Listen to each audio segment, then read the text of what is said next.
Existe alguma técnica de auto-hipnose para fazer mais dinheiro? A hipnose ela vai fazer o quê? Ela vai quebrar bloqueios que normalmente a pessoa tem. Não consegue, tem receio de sair da zona de conforto, ela tem receio de aceitar alguma coisa, ela não consegue evoluir. Tem pessoas que ela tem crenças fortes relacionadas a dinheiro, por exemplo. A gente acabou de falar aí que liga um pouco com a manifestação, lei da atração, que é se imaginar e pensar positivo, né? O que acontece então quando a pessoa acaba pensando em algo que não é muito realista? Como, por exemplo, vou ficar rico, eu vou ficar milionário. Isso não vai funcionar? Ele tá tentando enganar a mente, por isso que ele não consegue conquistar isso? Ou ele deveria pensar por etapas? Tem muito do pessoal que fala sobre jogar pro universo, né? Pensamentos positivos e tal.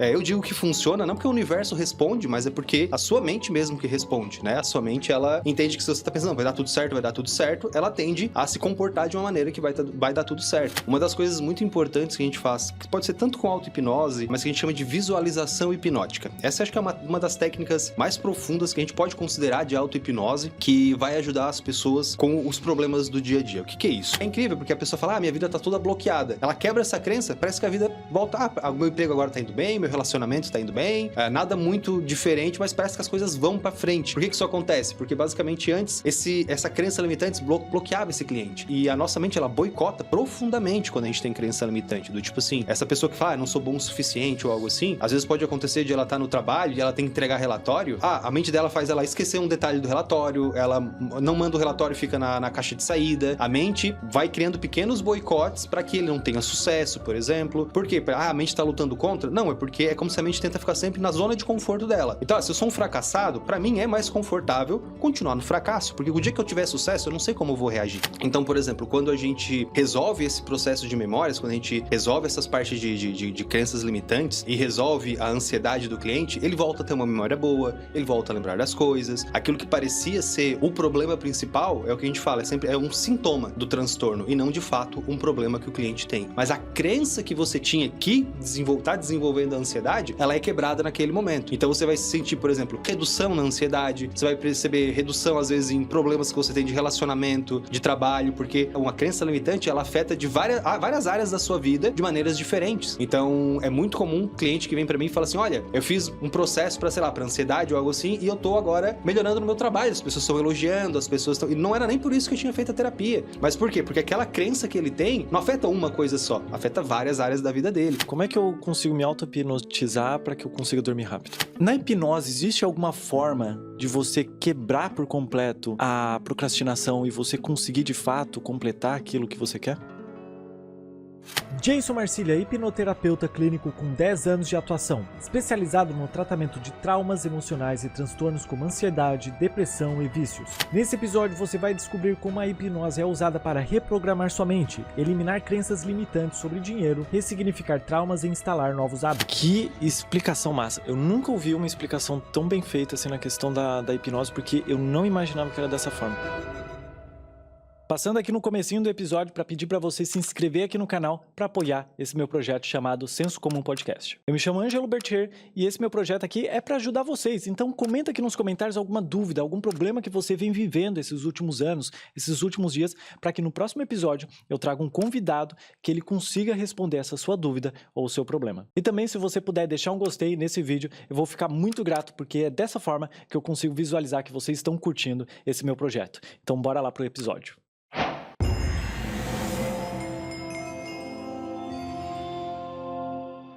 Jason, como é que funciona para a gente corrigir crenças limitantes das nossas vidas com auto-hipnose? Com auto-hipnose, olha, as crenças limitantes, elas são muito enraizadas, muito profundas, né? Eu acredito que o processo de auto-hipnose para as crenças limitantes vai ser mais um processo de relaxar a mente, de tranquilizar a mente para os comportamentos de hoje, né? Para a gente conseguir realmente trabalhar uma crença limitante, ela é tão profunda que a gente precisa de um auxílio externo, um terapeuta ou algo assim. O que a gente consegue fazer com a auto-hipnose é um controle desse comportamento que a crença limitante está trazendo. Então, por exemplo, assim, às vezes as crenças limitantes lá do passado estão trazendo algum tipo de ansiedade, estão trazendo algum tipo de tristeza, você pode utilizar da auto-hipnose para conseguir aliviar essa ansiedade, reduzir essa tristeza, limpar a mente para conseguir pensar com mais tranquilidade, né? Porque um dos problemas que a gente tem com a ansiedade, com os transtornos como um todo, é que eles acabam deixando a nossa mente muito embaralhada, muito confusa, né? Então é muito comum, por exemplo, clientes que vêm com crenças, com coisas assim, falam assim, eu tô com um problema de memória, não consigo lembrar das coisas direito, eu tô muito esquecido, não lembro dos nomes das pessoas, né? E muitas vezes vê assim, eu vim fazer o tratamento para a memória. E não existe necessariamente um tratamento para a memória, porque o que acontece é, o transtorno, ele ocupa tanto do processamento mental, que não sobra espaço no cérebro para processar essas...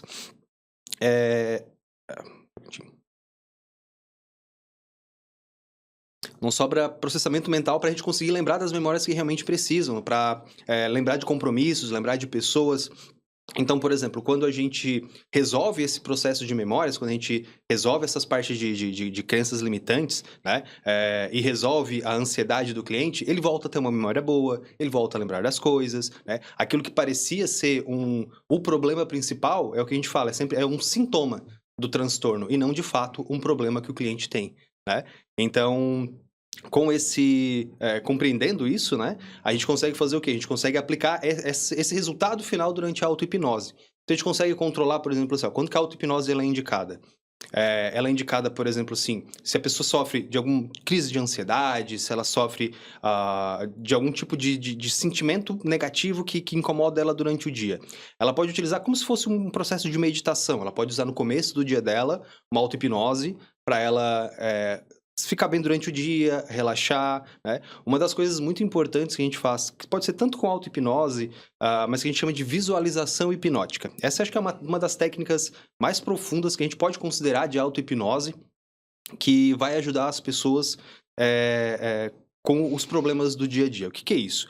É que assim, a nossa mente, quando a gente tenta prever o que vai acontecer com a gente, ela tende a prever, a reagir da maneira que você está prevendo, tá? O que eu quero dizer com isso? Por exemplo, assim, o cliente fala, eu vou me apresentar, fazer uma apresentação na minha empresa, por exemplo, né? Na frente das pessoas, dos meus colegas e tudo mais, tem que apresentar algo lá na frente.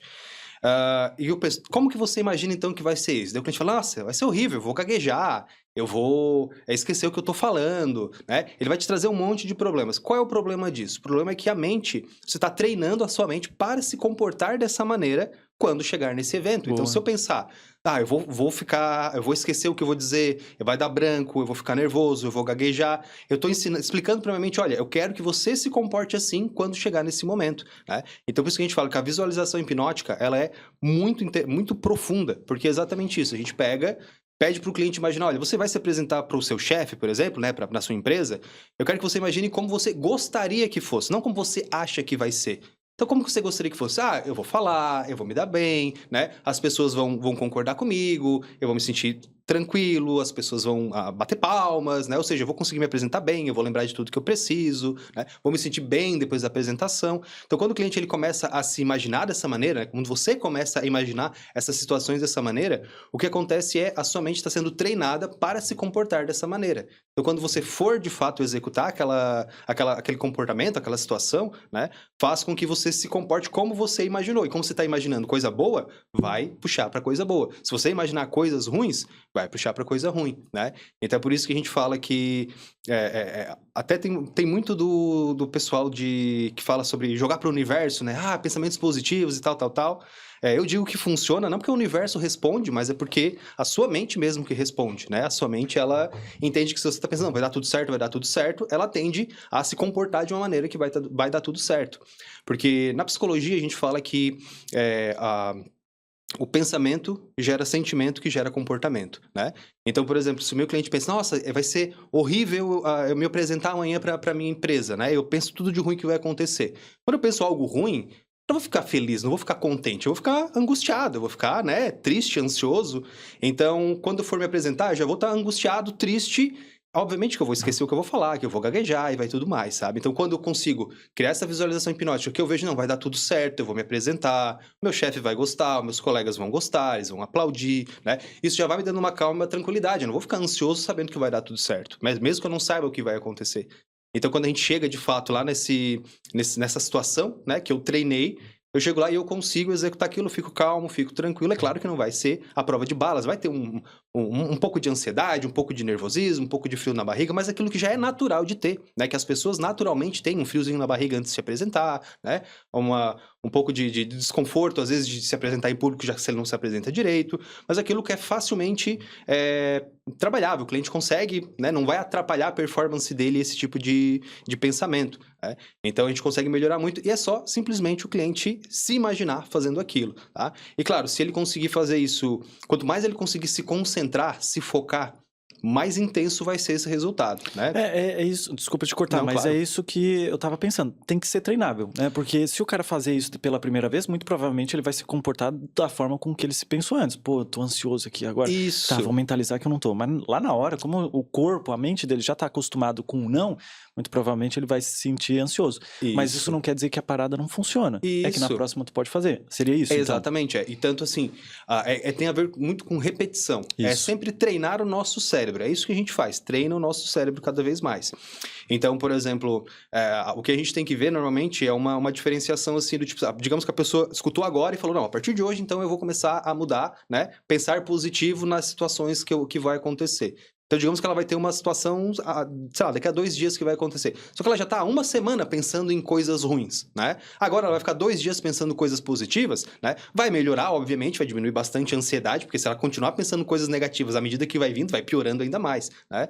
Mas, como ela está conseguindo, se acalmou nos últimos dias, claro que não vai ser 100% de resultado, mas já vai dar uma boa aliviada na ansiedade que ela tem, no processo, e como você mesmo comentou, é prática, é treino, né? Então ela tentou hoje, tá? Ela continua tendo, se ela fizer isso todos os dias, para todas as situações, né?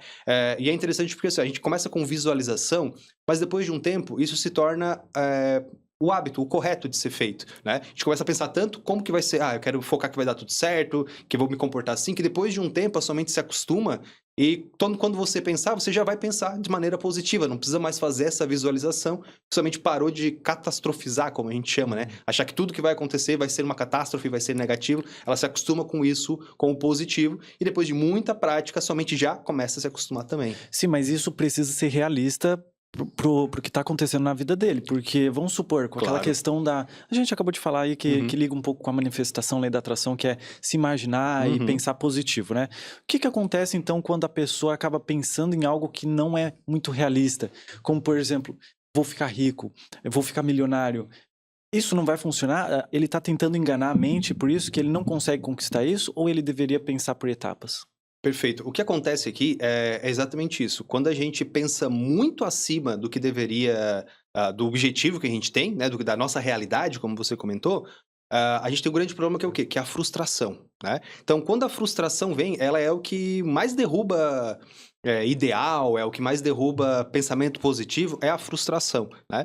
Então, o que a gente não quer é exatamente isso. O cliente vai pensar, nossa, eu vou ficar milionário, né? Pensamento que eu vou ficar... Não é isso. Quando você pensa, por exemplo, o cliente pensa, eu vou ficar milionário, o que acontece? A mente dele se abre para novos projetos, a mente dele se abre, tipo, vou fazer funcionar, não, vou dar um gás aqui para realmente, né? Ele tá preparado para aquilo. Quando a pessoa tá com uma mente do tipo, não, para que eu vou fazer isso? Não vai funcionar? Só esse dinheirinho é muito pouco, sabe? Tipo, a pessoa tem aquela mente de coisar, e o positivo tem, de aceitar as informações, aquilo que vai acontecer. Só que, como eu comentei, né, se for muito acima, semana que vem eu vou ficar milionário.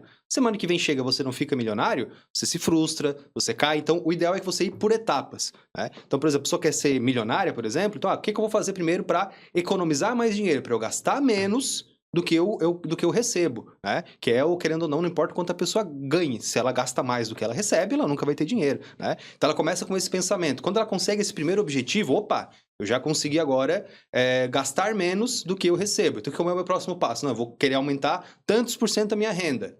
E daí isso vai... Então, a pessoa tem aqueles objetivos, né? Na mente dela, e claro, ela vai usar a visualização hipnótica para conseguir aqueles resultados. Por exemplo, assim, como que eu vou melhorar ou aumentar o meu rendimento? Sei lá, eu quero aparecer em podcasts, por exemplo, né? O que eu posso fazer então? Então eu vou me visualizar entrando em contato com o pessoal aceitando, né? Achando interessante o que eu vou falar e tudo mais. Por quê? Porque se ele começa a pensar, não, peraí, mas será que eles vão achar interessante o que eu tenho para falar? Será que eles querem realmente me escutar? Eu não vou nem mandar para esse aqui, que esse aqui é muito famoso. Né? E a pessoa começa a se boicotar e a coisa não vai para frente, né? Então essa parte de etapas, ela é fundamental, e usar a hipnose como aquele aquele potencializador, né? Vai te dar aquele gás para conseguir ir atrás daquilo que você quer. Sim, mas assim, ó, tu tá falando aí, pô, é interessante que a pessoa se imagine estando dentro de um podcast e tudo mais, mas aí ela precisa agir também, né? Ela precisa aparecer na internet. Exatamente. Só que aí, o que acontece? Na maioria das vezes, quando as pessoas elas vão tentar agir pra cima daquilo que ela quer conquistar, normalmente vem o quê? Tem a frustração, claro, quando ela tenta começar e não dá muito certo, mas principalmente o ato de vontade de fazer aquilo. E aí me pega muito a questão da procrastinação. Perfeito. É muito difícil tu conquistar aquilo que tu nunca chegou nem aos pés daquilo que tu quer. Então, a tua cabeça vai querer, pô, vamos fazer isso, é difícil, vamos ficar aqui, ó, sentadinho, assistindo Netflix, comendo uma batatinha.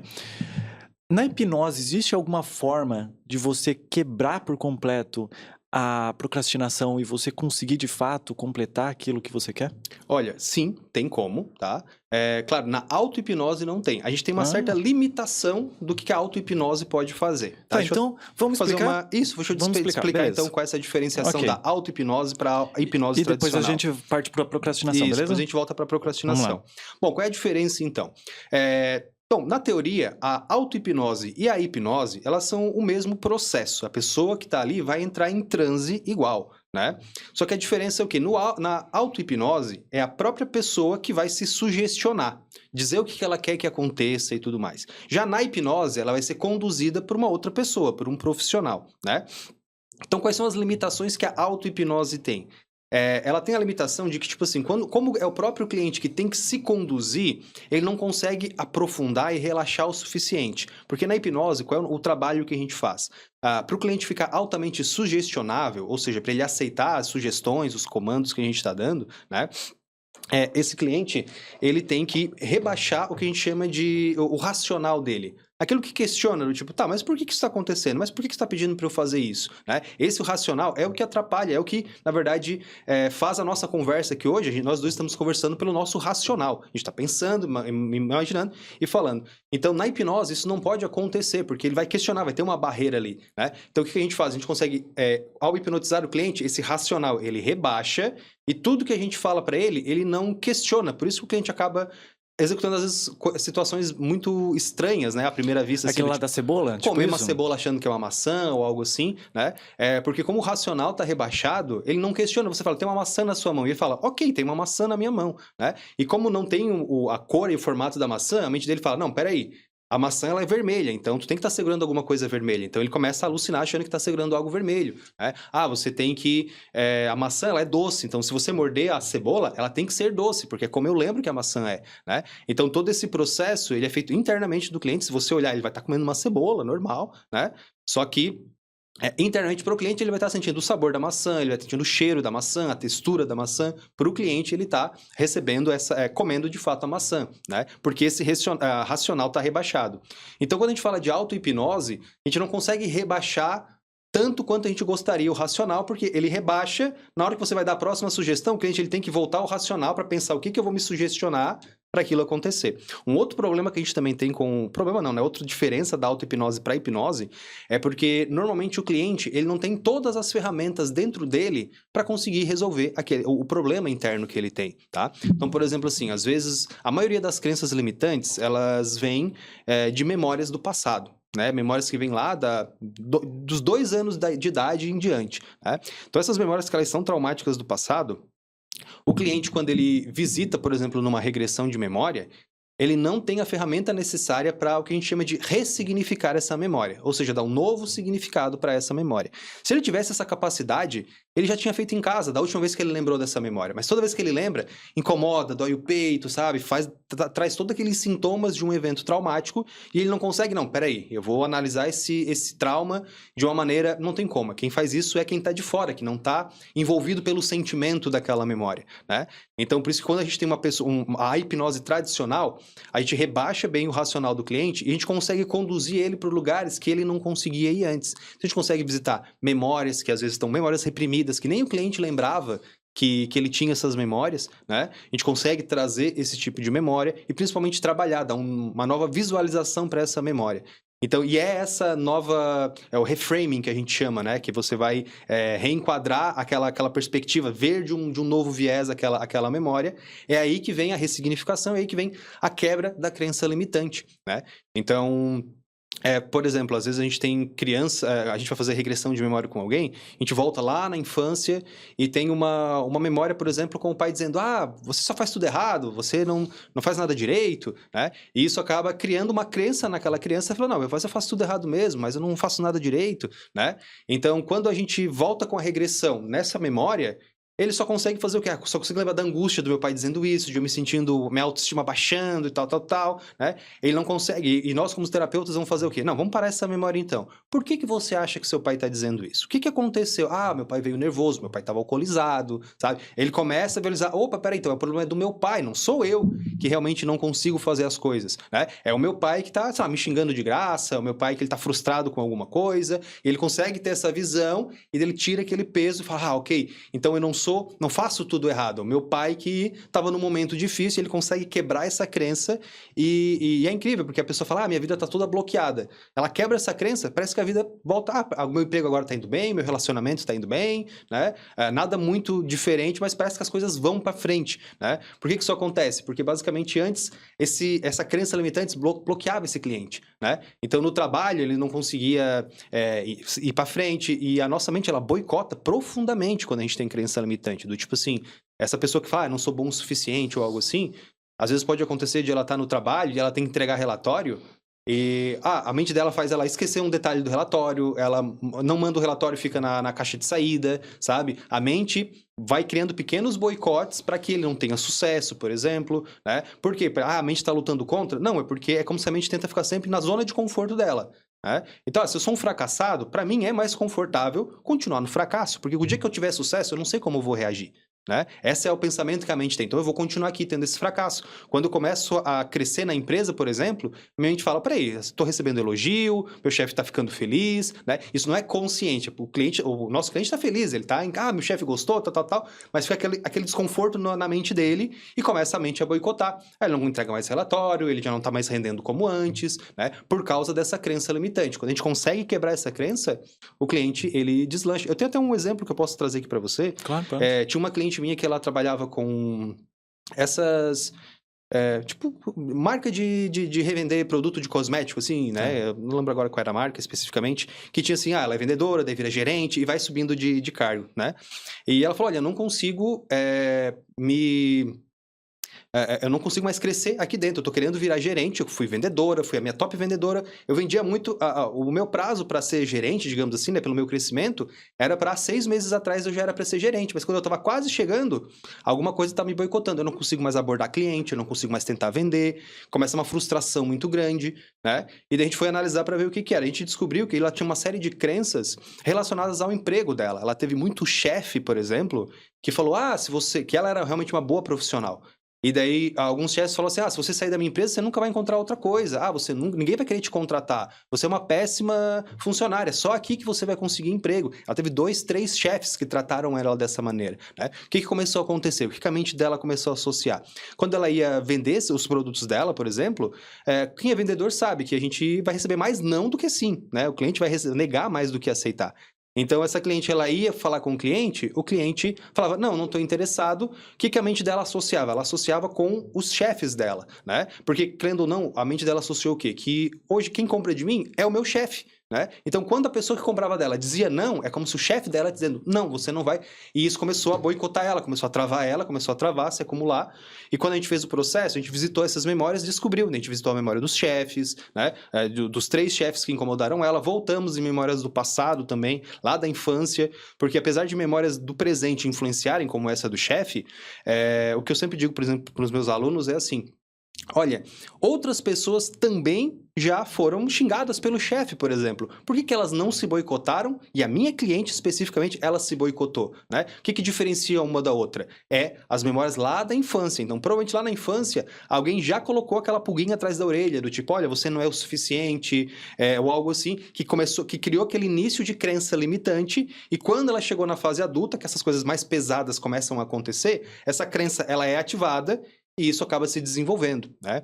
Então, vou falar até um termo mais técnico aqui, né? A gente chama, por exemplo, essas memórias de antes dos 7 anos de idade, que são mais intensas, assim, que criam mais as crenças limitantes, a gente chama de eventos sensibilizadores, que é ali que vai nascer os traumas, é ali que vai lá ser as crenças. Mas a criança, por exemplo, isso acontece com até 7 anos de idade. Você não vê que a criança não é ansiosa, que ela não tem os problemas que ela vai ter no futuro, né? Por quê? Porque isso acontece, fica guardadinho lá na mente dela, mas ela vai vivendo a vida dela, né? Ela vai ali na adolescência e tudo mais. Quando ela chega na fase adulta, aí vem o que a gente chama de eventos ativadores.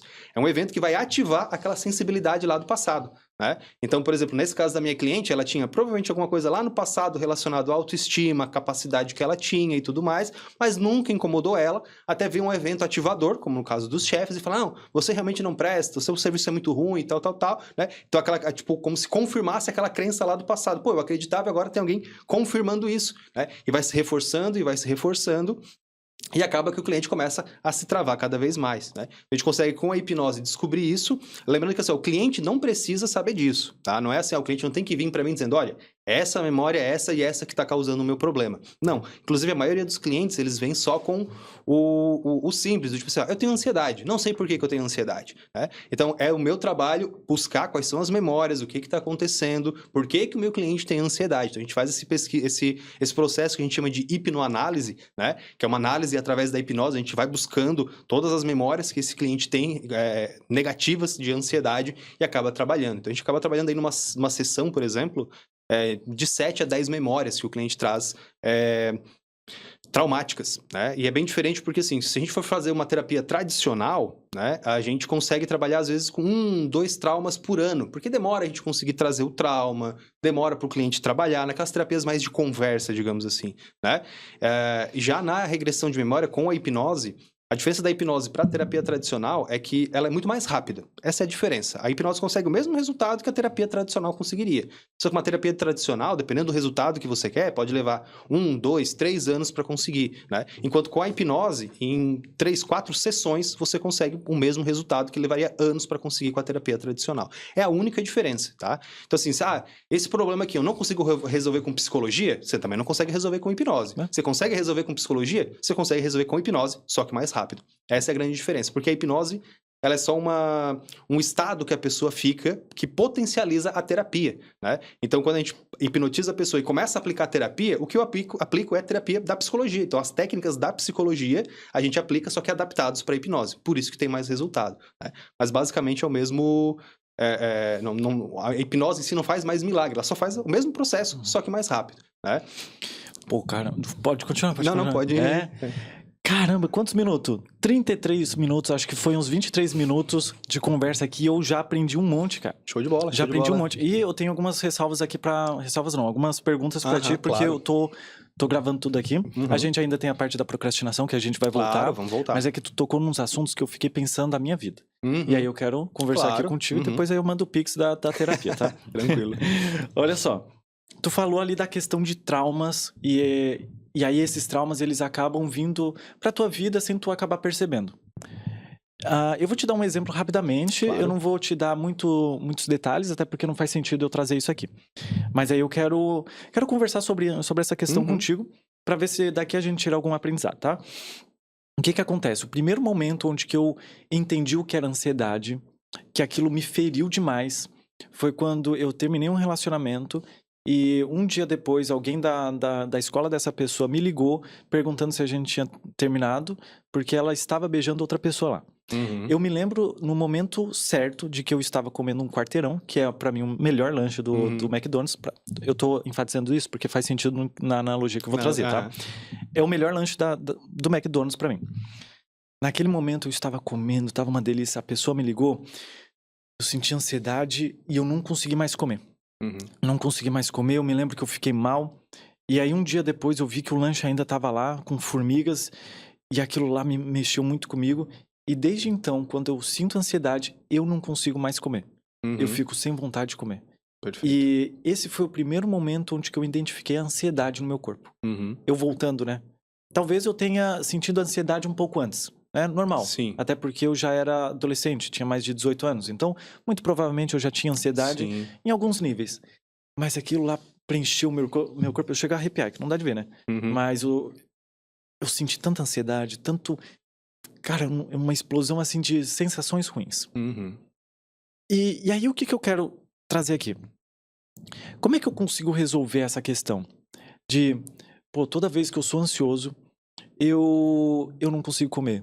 Uhum. Então quer dizer que eu tenho que não resolver essa parte da ansiedade de não comer, e sim aquele meu trauma para ressignificar. Perfeito. Como é que eu conseguiria ressignificar esse trauma? Depois eu te mando o Pix, tá? Aham. Não, tranquilo. Deixa eu te explicar então como é que funciona. É até bem interessante eu te explicar alguns funcionamentos da mente, tá? É isso que aconteceu com você, por exemplo. Poderia acontecer de algumas maneiras diferentes, mas o que pode acontecer? Pode acontecer isso que aconteceu com você, de você, quando sente ansiedade, não sente fome, né? Poderia ser bem específico, pode ser que quando você, depois que você sentiu ansiedade, você não conseguiria mais comer quarteirão com queijo, por exemplo, tá? Ele poderia virar um gatilho emocional. Quando você comesse, ele te daria uma tristeza. Tipo música também, Tipo que tem música, isso. exatamente. Tá. A música, claro, ela é muito mais fácil porque uma música triste, por exemplo, ela tende a te levar para essa tristeza se você estiver ouvindo no mesmo momento, né? Só que assim, isso a gente chama de ancoragem. Ancoragem, tá? boa. Ancoragem. Porque o que acontece é quando a gente tem um episódio emocional, tá? Junto com algo que às vezes não faz sentido nenhum. Só pra te trazer um exemplo, eu tive uma cliente que ela vomitava e desmaiava toda vez que ela sentia ansiedade, tá? Então você imagina que não deve ser algo muito fácil, já que se a pessoa ela é ansiosa, né, ela vai ter isso com bastante frequência. Qual foi o grande problema? Ela já tinha ansiedade há um certo tempo e ela estava grávida, teve o filho dela ali com um parto com a cesárea, certo? E no mesmo dia da cesárea, imagina, ela não pode levantar, né? Porque ela tá cheia de cirurgia e tudo mais. Ela tava com muita ansiedade do que estava acontecendo, eu preciso ir no banheiro. Ela levantou para ir no banheiro sozinha, não tinha ajudante. Por causa da cirurgia, ela, né, que tinha feito aqui, ela acabou vomitando e desmaiando. Só que ela estava sentindo ansiedade nesse momento. Então o que aconteceu? A mente associou as duas coisas. Então significa que toda vez que eu sinto ansiedade, eu sinto vontade de vomitar e desmaio, tá? E a mesma coisa acontece, sempre que eu sinto vontade de vomitar, eu vou associar com a ansiedade e vou desmaiar também. Então é como se fosse um ciclo vicioso, tá? O que pode acontecer também por exemplo, no seu exemplo, né?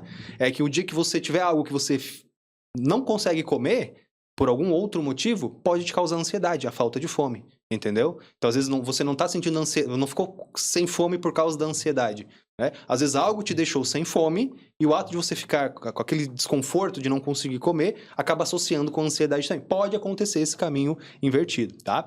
Então, agora analisando como um todo, como que normalmente acontece, né?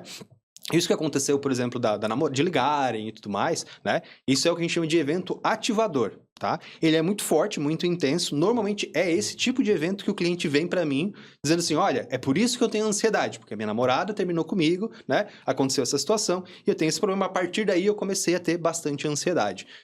Esse, claro, é um momento ativador, a gente trabalha essa memória, só que o que a gente faz? A gente vai trabalhar para descobrir a origem disso, o evento sensibilizador, o que aconteceu lá na sua infância, certo? Que faz com que você sinta ansiedade em certos momentos. Então, pode ser relacionado a várias coisas, né? A gente não tem assim, não é porque você tem ansiedade, algo específico aconteceu com você na sua infância, não, né? Mas pode ser várias coisas, gerou algum tipo de crença em você, às vezes relacionado à autoestima, às vezes relacionado à sensação de posse, de perder alguma coisa, sabe? Entra no processo de luto. Então tem que ver como que a sua mente reagiu a isso, digamos, né? Mas é isso que a gente procura na regressão de memória. Então, se fosse com você, por exemplo, a gente ia começar a fazer um processo de regressão. O processo de regressão ele acontece de trás para frente, digamos assim, né? Por exemplo, eu peço para você vai voltar com uma memória com 15 anos, depois você vai voltar uma memória com 12, depois com 9, você vai voltando assim, você não começa de trás para frente. Porque as memórias lá do início, elas são mais difíceis de serem acessadas. A gente percebeu que é mais fácil a gente fazer como se fosse uma escada, né? Você vai voltando nas memórias mais recentes e vai voltando até as mais antigas. E daí a gente voltaria lá nas antigas e a gente descobriria por que você sentiu ansiedade quando recebeu a ligação. Esse é o grande ponto, né? Porque, sei lá, aconteceu algo lá no seu passado que gerou algo relacionado, né, que eu comentei, pode ser a autoestima, a confiança, algo assim, ou alguma outra coisa completamente aleatória, né? A mente, ela é bem incrível. Então, a gente trabalhando isso, a gente vai depois trabalhar os eventos ativadores, ressignificar isso, né? O grande ponto da ressignificação é que muita gente... É meio complexo, as pessoas não entendem o que a gente quer fazer com ressignificação, né? O que seria uma ressignificação? Muita gente confunde achando que eu vou botar uma memória boa no lugar, né? Do tipo assim, você vai lembrar... Quando você lembrar do telefonema, por exemplo, você vai estar comendo, alguém vai te ligar, você vai te dar os parabéns, sabe? Como se criasse uma coisa completamente aleatória, né? Não é assim que é a regressão, a ressignificação, né? O grande ponto da ressignificação é o seguinte, você tem que passar exatamente pela mesma memória. O que aconteceu com você tem que ser passado. A única diferença é que você não vai sentir nenhum sentimento negativo. É a única diferença, tá? Então, assim, parece muito simples, mas é muito difícil, né? Porque você tende, querendo ou não, a querer... Como que eu vou fazer algo que é traumático, certo? O meu cliente não vai poder viver algo bom para dizer que deu certo. Não, ele tem que continuar vivendo aquilo traumático, só que se sentindo bem, se sentindo tranquilo, sabendo que aquilo não vai mais afetar ele, né? É aí que entra realmente o trabalho do hipnoterapeuta, né? E aí que eu comentei para você que a gente tem um limite da auto-hipnose, que é como que o cliente vai conseguir ter esse tipo de conhecimento que é desenvolvido ali no processo terapêutico, né? Ele não tem como fazer essa troca, essa substituição, sabe? Então, por isso que o hipnoterapeuta, nessa parte, ele é fundamental para conseguir fazer esses ajustes, fazer essa ressignificação, né? Entrando agora um pouco mais na neurociência, só para você entender por que isso acontece e como que a regressão como um todo funciona. É que, tipo assim, quando você lembra de alguma coisa, o seu cérebro ativa várias redes neurais. Então, a rede neural relacionada ao visualizar, para você conseguir imaginar ali na sua mente, ele tem que ativar uma rede neural de visualização, né? Se você lembrar de um sentimento, de uma sensação, por exemplo, frio, calor, ele vai ativar uma outra rede neural. Então, quando você lembra de algo que aconteceu no passado, como você comentou, né? De lembrar da ligação, por exemplo... quando você vai lembrar disso, vai ativar várias redes neurais. Uma rede neural para lembrar do ambiente que você estava, outra rede neural para lembrar o cheiro da comida, né? Outro para ligar o sentimento. E o interessante é o quê? A rede neural do sentimento, no caso, vamos trazer que você sentiu ansiedade, né? Então, a rede neural da ansiedade é a mesma rede neural toda vez que você sente ansiedade. Então, quando você sentiu ansiedade por uma situação, vai ativar a rede neural. Quando você sentiu ansiedade por um outro motivo completamente diferente, a mesma rede neural da ansiedade vai ser acesa, vai acender, né? O que isso significa? Significa que todas as memórias em que você sente ansiedade, elas têm que estar próximas da rede neural de ansiedade, tá? Então, por exemplo, assim, aqui é a minha rede neural de ansiedade, né? Aqui tem aquela memória sua da sua ex terminando com você, esse aqui, num outro momento, tem uma outra memória da sua faculdade que tá aqui, uma outra memória de algo que já aconteceu com você no trabalho tá aqui. Então, todas as memórias que você tem ansiedade, elas estão conectadas numa única rede neural, que é da ansiedade, né? Perfeito. Então, por isso que durante a regressão de memória, o que a gente faz? O cliente, ele sente a ansiedade, a rede neural da ansiedade, ela é acesa, certo? Então, as outras redes que estão conectadas das memórias, elas estão ativadas, porque o início dela já está ativado ali, né? Então, por isso que é muito fácil, por exemplo, a gente trabalha regressivamente e o cliente acaba trazendo várias memórias associadas à ansiedade, porque a gente trouxe a ansiedade para ele e agora as outras memórias estão pré-ativadas, digamos assim. Só vai para essa memória agora, meu cliente vai para a próxima e vai para a próxima. E qual é o trabalho que a gente faz na regressão? Desconectar isso. Ou seja, eu quero que o meu cliente lembre da memória, mas a rede neural da ansiedade não seja ativada, tá? Pode crer, que legal. Como que eu faço isso, né? Treino, eu faço o meu cliente viver a mesma memória sem sentir a ansiedade. É a mesma coisa da visualização hipnótica que eu comentei pra você. É assim que a gente treina o nosso cérebro, tá? Então a gente vai dissociar, isso a gente quebra a ancoragem que tem ali, certo? Aquele gatilho emocional que tem ali. Então, no seu caso, por exemplo... Nossa. O que a gente pode, né? No seu caso, o que a gente faria? São 2 trabalhos que tem que ser feitos. Primeiramente, trabalhar a ansiedade, tá? Para você reduzir a sua ansiedade. Reduzindo a sua ansiedade, a intensidade do desconforto que você sente ali, no caso da falta de não comer, né? Vai reduzindo cada vez mais. Então, quanto mais ansiedade você tem, mais desconforto você sente. Quanto menos ansiedade, menos desconforto, né? Então, se a gente eliminar a sua ansiedade, você nem precisa se focar mais, se preocupar que fica com o estômago embrulhado, digamos assim, porque você não vai mais sentir essa ansiedade. Quando a gente fala de não sentir ansiedade, eu tô falando da ansiedade que é negativa, aquela ansiedade que faz mal, né? Claro que não é que a ansiedade faça bem, mas é porque existe a ansiedade que é natural. Você vai falar, sei lá, com alguém importante, você vai sentir um pouco de ansiedade, você vai receber uma prova, vai fazer alguma coisa importante, é algo natural, é algo que é benéfico, né? Prepara a gente para o que vai acontecer. Agora, quando aquilo se torna um transtorno, quando incomoda a pessoa, é isso que a gente trabalha na regressão de memória, é isso que a gente trabalha na terapia. Reduzir essa parte que que faz mal para a pessoa disfuncional, aquela ansiedade disfuncional, e vai ficar só aquela ansiedade natural que a gente tem no dia a dia, né? Então, a gente trabalharia como? A gente trabalharia essa sua ansiedade, e um outro processo que a gente faria é essa desconexão, né? A gente dessensibilizaria o gatilho emocional que você tem. Ou seja, a gente faria somente desassociar a ansiedade do embrulho no estômago, por exemplo, né? Ensinando a sua mente a fazer o quê? Toda vez que você sente ansiedade, você sentiria ansiedade e não sentiria... essa seria a terapia, né? Você sentir a ansiedade e não sentir o desconforto no estômago. A gente está desconectando e a mente fala o seguinte: opa, peraí, eu consigo sentir ansiedade sem sentir desconforto no estômago. Logo, eu não preciso mais do desconforto desconforto do estômago. A mente entende que não precisa mais daquilo e segue adiante, né? Isso, claro, é um exemplo que a gente trouxe do seu, mas isso se aplica a várias coisas. Muitas pessoas falam, quando eu tenho ansiedade ou quando eu tenho estresse, eu não consigo fazer isso, ou eu me comporto dessa maneira, né? E às vezes não faz sentido nenhum, por quê? Porque é gatilho emocional. Às vezes aconteceu um estresse, uma ansiedade, junto com aquele comportamento que ele estava fazendo, sei lá, estava trabalhando em algum lugar e agora não consigo mais ir naquele lugar porque aconteceu algo ruim lá. Eu tenho um exemplo também de um cliente que ele jogava futebol americano aqui em Criciúma. E ele sofreu um acidente ali, ele estava jogando e quebrou a perna num lugar específico do campo. E ele quebrou aqui a tíbia, acho que é tíbia, né? Uhum. Essa grandona aqui, que demora muitos meses para se recuperar. E quando ele se recuperou, ele falou, agora eu vou virar técnico aqui, né? Já que eu não consigo jogar por causa da perna e tudo mais. E ele comentou, olha, eu não consigo ir naquela parte do campo específica onde eu quebrei a minha perna, porque o trauma, o desconforto foi tão grande que eu consigo ir para qualquer lugar do campo. Mas na hora que eu tenho que ir para lá para ajudar os meus jogadores, ele começa a bater uma ansiedade e ele só vai até a metade do campo e não conseguia mais lá, sabe? Isso é um problema porque, assim, a nossa mente trabalha por associação, né? Então, basicamente, funcionaria como? Numa maneira bem lúdica, né? Ele não consegue acessar aquela parte do campo. Se ele continuasse assim, deixa, não vou mais naquela parte do campo, né? A mente dele entende, opa, peraí, é um perigo real lá, porque eu comecei a evitar de ir lá, né? Então, se aquela parte do campo ela é mal, é negativa, faz mal, talvez a outra parte do campo também seja. Daí o cliente não consegue mais ir no campo inteiro.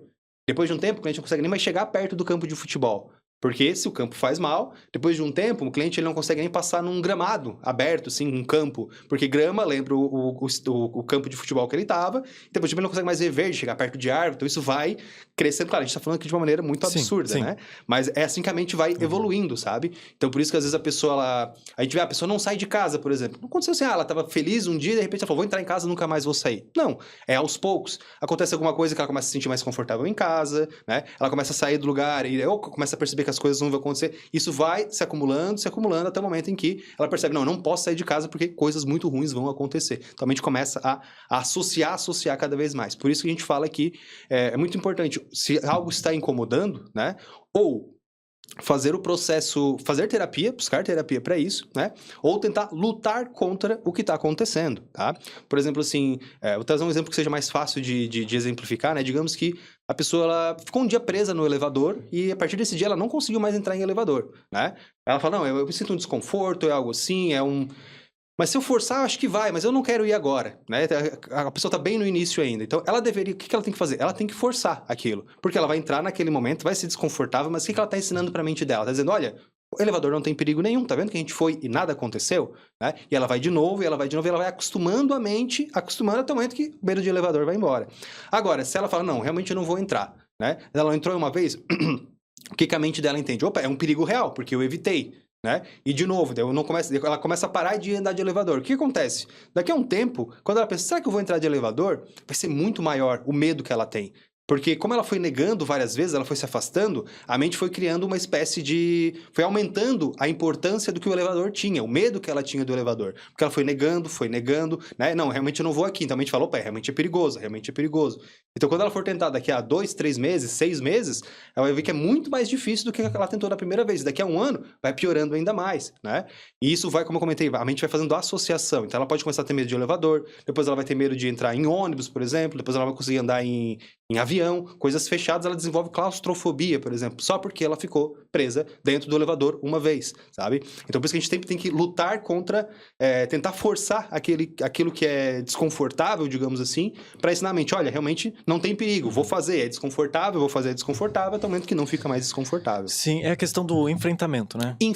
Exatamente. Eu já conversei aqui com o público, né, sobre a questão do enfrentamento, que me ajudou bastante na faculdade. Eu faço faculdade de psicologia e desde que eu entrei na faculdade eu entendi o que é ansiedade falar na frente das pessoas. Quando eu ia na escola, eu acho que eu até me sentia ansiosinho, né? Mas como eu não tinha essa mentalidade do que é ansiedade, eu só ia lá e fazia, eu sentia no meu... Nossa, meu coração tá palpitando, não sei o que é. Aí depois, com o advento da internet, a gente descobriu o que é ansiedade, né? Descobriu. Enfim, e essa parte do enfrentamento, ela é muito importante, mas eu vejo assim... Não basta só tu enfrentar aquilo ali e falar, pô, eu vou ali na frente da plateia, eu vou ali na frente da sala de aula e ok, vou apresentar. Não, eu fui, eu fiz, eu consegui, olha como eu consigo ir ali. É sempre mostrar isso pra tua mente, porque pode corrigir se eu estiver errado. eu acho que não basta só eu ir ali, fazer um enfrentamento.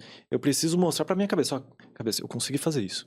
Deu certo. Eu gaguejei um pouquinho, eu errei algumas coisas, mas eu consegui. E na próxima vez, tu vai continuar ansioso, assim como eu tenho. Uhum. Ainda tenho ansiedade. Ainda falo eu toda vez, né? Professor, eu posso ser o primeiro? Uhum. Eu vou. Com ansiedade gigante, gigante. Mas eu faço. No próximo vai ser com ansiedade. Mas cada vez vai ficando mais fácil. Isso. A ansiedade Perfeito. continua ali, Isso, mas fica exatamente. mais fácil. Aí, não sei se tu quer falar um pouquinho mais sobre essa questão do enfrentamento, mas eu queria falar sobre a parte do treinamento de memória. Que tu falou ali, treinamento de visualização, né? Que tu falou pra mim, voltando ali pro meu trauma, Claro. tá? De ansiedade. Tu falou que seria interessante, então, que eu olhasse pra esse trauma e tentaria não sentir o que eu senti. Sentir algo normal ali, né? Só que, olha só, pra mim, ok, né? Sentir alguma coisa, não sentir algo ali. Mas e pra aqueles traumas que são muito mais complexos? São muito mais difíceis de tu ir. Por exemplo, o cara que já não consegue mais ver verde porque no campo ele não conseguia mais ir naquele lado do campo. Como é que tu trabalharia esse trauma? Porque o cara não quer ver. Como é que funcionaria? Então, é que daí a gente tem uma pequena diferença ali, né? Desse tipo de visualização que você comentou para esse último. Deixa eu pensar aqui como é que eu vou raciocinar isso pra você, peraí. É bem complexo, né, essa questão de memória, né? É porque assim, ó,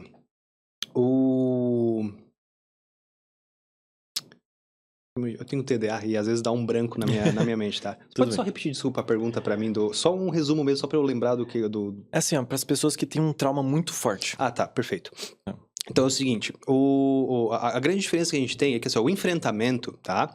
Ele tem a ver com parar de evoluir o transtorno, tá? Então, tem a ver com o que você de fato vai executar, tá? Agora, quando a gente fala em lembrar de uma memória do passado, a gente tá falando agora de passado, como você tá falando, né? Quero mudar algo do meu passado, daí não é indicado que você faça sozinho, tá? Por exemplo, assim, eu vou deixar bem claro aqui porque as pessoas não tentarem em casa, né? Então, por exemplo, assim, você não tentaria chegar, por exemplo, assim, eu vou lembrar daquela memória do hambúrguer ali, mas eu vou ficar calmo, vou ficar tranquilo, porque você não tem as ferramentas, digamos assim, necessárias para isso. Por isso que é tão absurdo a gente pensar, tá, então aquele que teve um trauma muito gigante no passado, digamos, um caso de abuso no passado, né? A pessoa sozinha em casa, ela não vai conseguir fazer isso, porque ela não tem uma visão mais direta do que está acontecendo, né? Ela vai estar sempre influenciada pelos sentimentos, e é isso que a gente quer tirar no processo terapêutico, né? Então, por isso que ela sempre precisa de um auxílio de alguém junto para conseguir tirar esse sentimento dela, para conseguir visualizar o que aconteceu de uma nova maneira, de uma maneira diferente, né? Então a gente precisaria sim de um profissional. Eu digo isso porque realmente assim, ó, ele é perigoso, tá? É perigoso de você sozinho em casa tentar revisitar suas próprias memórias, só porque... Por quê? Porque como você não tem as ferramentas, vai vir o sentimento negativo de novo e pode acontecer o que a gente chama de retraumatizar. Que é como se você tivesse passado pelo trauma novamente, só porque você lembrou e não conseguiu resolver ele, tá? Isso, inclusive, é um ponto que a gente bate muito no processo terapêutico, né? Quando a gente trabalha com regressão, que assim, quando a gente faz regressão com o cliente lembra de uma memória, eu não posso mandar ele embora sem ressignificar essa memória. Tá? Senão meu cliente ele fica retraumatizado, é como se aquela memória negativa tivesse acontecido com ele novamente, né? Então toda memória que que eu chamo de aberta na clínica, né? Ou seja, que o cliente lembra, traz e revive essa memória na clínica, é obrigatório que o terapeuta ressignifique essa memória e essa memória não faça mais mal para o cliente até o final da sessão, tá? Então ressignificação de memória não leva muitas sessões para você trabalhar uma memória, né? Não, cada sessão você vai iniciar a memória e já vai terminar ela ali, tá? Como que a gente faria, então, como que seria feito esse processo, né? No caso lá do verde, algo que é muito mais intenso. A gente vai voltar nessa memória, vou até explicar como é que a ressignificação em si como funciona, tá? Normalmente a gente faz assim, o cliente ele vai voltar numa memória traumática e ele vai reviver essa memória, tá? Não é como se ele fosse lembrar, como se fosse uma foto ou algo assim. Ele vai estar em primeira pessoa, certo? Como se estivesse acontecendo com ele. E vai estar no início, no que ele considera o início da memória. Então, por exemplo, ele vai dizer, no seu caso, você vai dizer, eu tô sentado... Eu não sei se você estava no McDonald's já. Não, eu estava sentado na frente do meu computador. Na frente do seu computador. Você vai, eu tô sentado na frente do meu computador, eu tô aqui abrindo o meu hambúrguer, eu tô sentindo o cheiro, eu tô mexendo aqui... Você pode até, às vezes, lembrar um site que você estava mexendo ou algo assim. Não é muito não dá pra acreditar 100%, mas vai te trazer um site que você mexia naquela época, né? E você, meu telefone tá tocando agora, atendi meu telefone, nossa, tá vindo falar alguma coisa, tô sentindo um desconforto muito grande, sabe? Você vai descrevendo pra mim o que tá acontecendo, e aí é o terapeuta que vai pegar e vai fazer o quê? Olha, agora volta, né?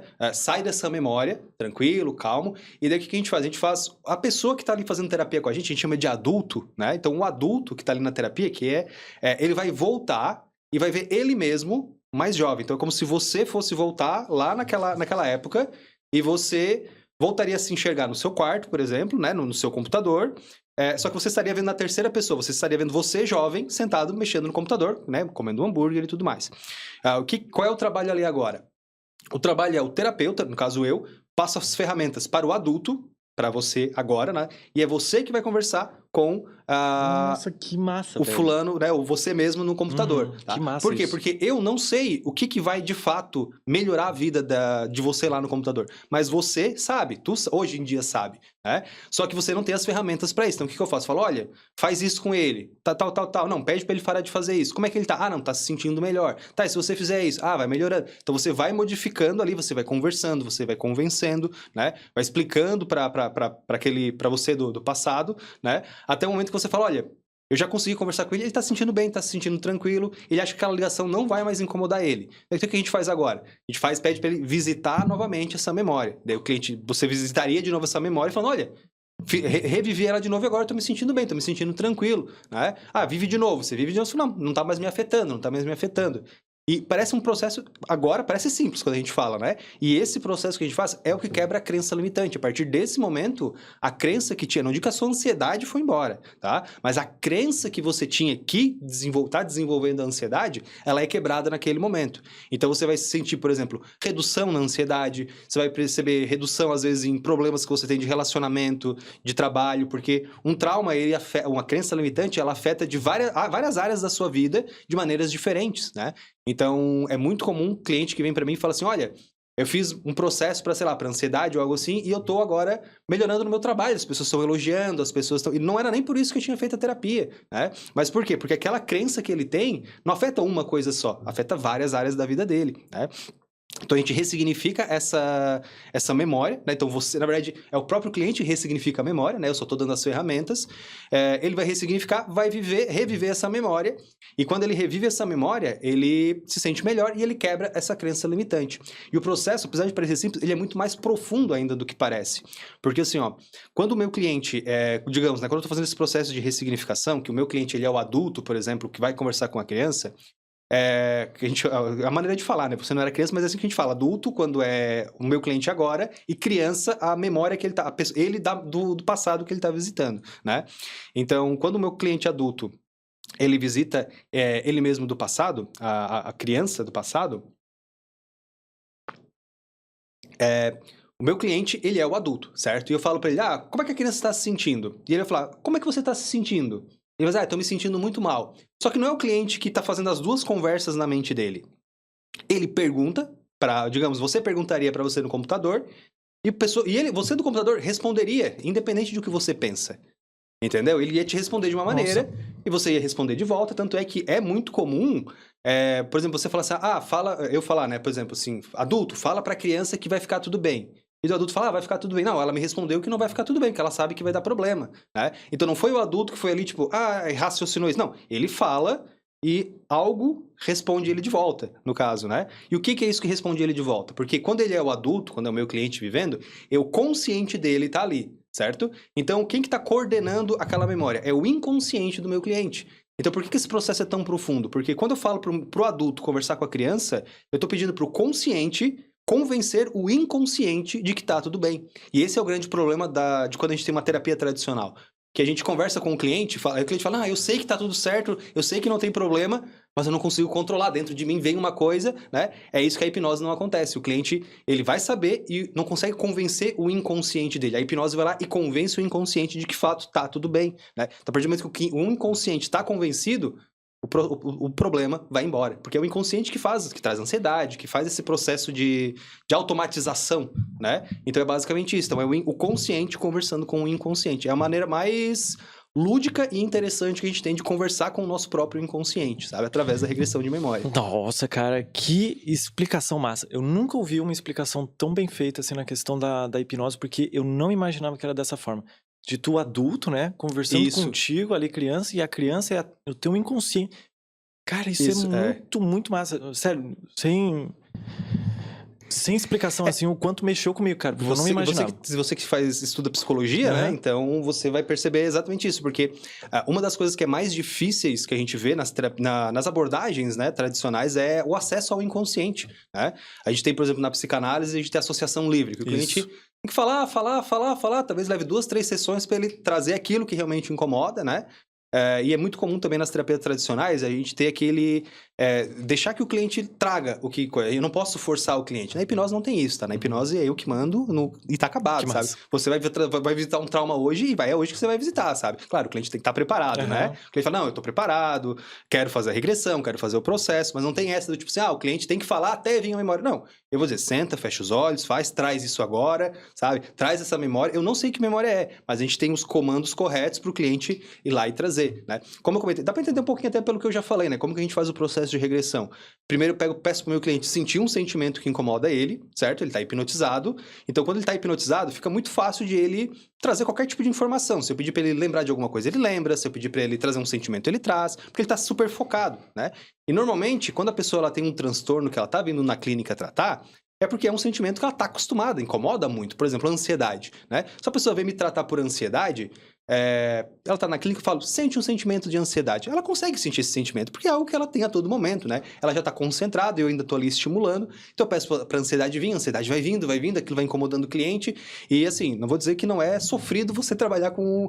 você passar pelo processo de regressão de memória, tá? É um pouquinho desconfortável sim, né? Porque as emoções são muito intensas. Esse é o único... Tanto é que não é indicado, por exemplo, para pessoas que são cardíacas, para as pessoas que são mulheres grávidas, por exemplo, com epilepsia. Propenso à esquizofrenia também ou não?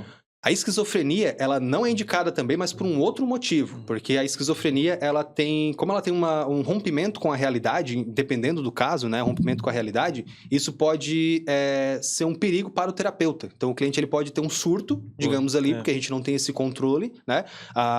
E pode acontecer. Então, é sempre bom, quem for trabalhar com esquizofrenia, trabalhar de maneira multidisciplinar. Então, às vezes vai ter junto com um enfermeiro, com um médico, sabe? Uma equipe junto que vai conseguir auxiliar, né? Como a maioria dos meus alunos, no caso, são terapeutas que não trabalham em hospitais ou algo assim, tem sua própria clínica e tudo mais. Então, esse tipo de cliente é mais raro de vir. E quando eles vêm, normalmente eu indico para não aceitar esse tipo de cliente, né? Mais por segurança do terapeuta mesmo, pela volatilidade que pode ter esse tipo de transtorno. Nem todos são assim, obviamente, né? A gente tem muitos que não são violentos, né? Só que a gente tem que prezar, claro, pela saúde do terapeuta, que a gente não sabe o que vai acontecer. Mas a gente tem... as pessoas os poucos terapeutas que eu sei que trabalharam com isso conseguiram um bom controle, claro, não uma eliminação, né, por completo, mas um bom controle dos estímulos e tudo mais. O cliente consegue voltar a ter o controle da própria vida, né? Então a gente consegue ter esse tipo de resultado também, tá? Com a esquizofrenia, no caso. Sim, né? perfeito. Olha só, nossa, eu tenho tanta dúvida, cara, que tu mexeu muito com a minha cabeça. Mas eu tenho uma dúvida que... Eu tenho isso na minha vida faz um tempo, tá? É isso que eu me conheço por gente. Uhum. Eu não tenho muita memória de mim criança. Perfeito. E assim, o pessoal fala, normalmente no senso comum, que é o nome do meu podcast, Uhum. no senso comum, o pessoal fala, quando você não se lembra das tuas memórias de criança, você sofreu um trauma. Uhum. Eu olho pra minha vida e eu acredito nunca ter sofrido um trauma traumático. Sabe aquele trauma? Nossa Perfeito. senhora, fiquei traumatizado pelo resto da minha vida. Não, pelo menos eu acho, tá? Uhum. A não ser que ele excluiu da minha mente, porque isso pode acontecer também, né? Sim. E aí, como é que eu faço pra tentar me lembrar? Porque tu falou, eu acho que quanto mais traumas as pessoas têm, mais ele tem essa perda de memória. Isso, tanto faz, né? exatamente. Então, como é que funciona isso? Pra eu conseguir me lembrar das coisas? Porque meu pai, às vezes, vem e fala assim, pô, tu fez tal coisa quando era criança. E olha, criança é 6 anos, 7 anos, 8 anos. Às vezes de 10 anos e eu não lembro. Não lembro. Perfeito. Como é que pode ser isso aí? Então, são duas coisas que podem acontecer, tá? Eu vou falar o primeiro, que é o mais provável que tenha acontecido com você. Que normalmente é o seguinte, acho que é melhor... Vou trazer uma metáfora aqui pra gente compreender. O celular, ele tem o HD dele, onde você guarda as memórias, e tem a memória RAM, que é a capacidade que você tem de abrir os aplicativos, né? A funcionalidade naquele momento. O nosso cérebro é basicamente isso. Então, o nosso inconsciente, ele tem muitos e muitos gigas de armazenamento, de memória, de coisas assim. Só que o nosso consciente, a nossa memória RAM, ele só consegue processar algumas informações por vez. Tá. Não consegue processar todo o inconsciente, né? Então, o que começa a acontecer? À medida que você vai crescendo, algumas memórias são mais importantes de você lembrar do que as suas memórias de infância. Então, não é que elas estão esquecidas, elas foram jogadas para o inconsciente para que o consciente tenha acesso mais rápido às memórias mais atuais, da sua faculdade, de coisas que realmente você vai usar no seu dia a dia, né? Então, como que você acessaria esse tipo de memória? Seria num processo de auto-hipnose ou de uma meditação ou, por exemplo, de um momento de relaxamento, que você vai relaxar para se focar nisso, né? E a partir daí você consegue relaxar, limpar o seu consciente, digamos assim, das incomodações do dia a dia e tudo mais. E aí você começa aos poucos, tipo assim, qual é a memória mais antiga que eu lembro? Eu tenho 12 anos, tá, eu lembro disso. Daí você começa, daí tinha fulano, daí eu tinha um amigo, daquele amigo, daí um amigo me lembra uma outra coisa que aconteceu com a gente. E assim a sua mente vai buscando por referência e você vai começar a lembrar cada vez mais de coisas do passado, né? Então é um processo que é, digamos, natural de acontecer e você vai perceber que às vezes a memória vai vir, algo do passado, quando alguma situação que te lembre algo do passado, quando, nossa, na minha infância isso aconteceu, né? Ou que é mais clássico, o cheiro.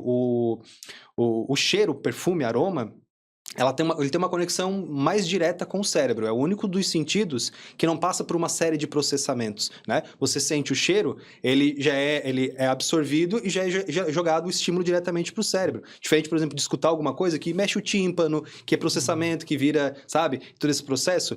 Então, o cheiro, ele traz a memória com muito mais facilidade. Por isso que é muito comum a pessoa sentir um cheiro de café e falar, nossa, lembrei da minha avó lá na infância, tal, porque esse cheiro de café... Então, o cheiro, ele é muito, muito profundo, muito, muito intenso, né?